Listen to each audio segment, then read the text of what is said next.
ఇక మొదట్లో కుకింగ్ కాంపిటీషన్లో అందరూ మధ్య ఉన్న బాండ్లో ఇంకా అండర్స్టాండింగ్ టెస్ట్ చేయడానికి ఒక కొత్త రౌండ్ స్టార్ట్ చేస్తూ ఉంటారు. అందులో భర్తల కాళ్ళకి గంతలు కడుతూ ఉంటారు. భార్యలు వెళ్ళి వాళ్ళ మొగుళ్ళకు ఇష్టమైన ఐటమ్ని టెస్ట్ చేసి తేవాలి మొగుడిని అని తిని ఎంతో కరెక్ట్గా చెప్పాలి. ఫస్ట్ ఒక కపుల్ వస్తారు. భార్య వచ్చి తనిపిస్తే మొగుడు డైరెక్ట్గా నాకు టమాటో పడదని నీకు తెలియదా అని గట్టిగా అరుస్తూ ఉంటారు. ఆన్సర్ గట్టిగా క్లాస్ పీకేస్తుంది. నువ్వు నెక్స్ట్ ఇంకో కపుల్ వచ్చి బెండకాయ అని కరెక్ట్గా గుర్తుపట్టి ఫుల్ హ్యాపీలో అయిపోతూ ఉంటారు. ఇంకో కపుల్ వస్తారు. ప్రేమ వచ్చి నాకు ఈ కూరగాయల పేర్లు తెలియదు, కళ్ళ ముందు ఉన్నది వేసి వందేస్తా అని బయలుదేరుతూ ఉంటారు. మరి క్యాబేజా అని తినిపిస్తూ ఉంటారు.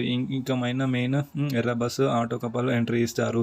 దీప వచ్చి మన మధుబాబుకి గంతలు కట్టి కోపంతో డైరెక్ట్గా ఒక పండు మిర్చి తెచ్చి నోట్లో పెట్టేస్తూ ఉంటుంది.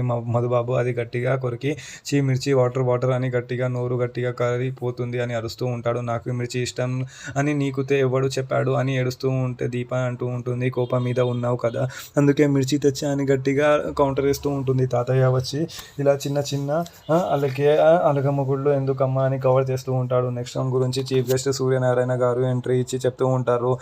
దాంట్లో మెయిన్ రూల్ ఏంటంటే నో ఆయిల్ నో బాయిల్ అంటే పొయ్యి వెలిగించారు నన్ను వాడుకుంటా.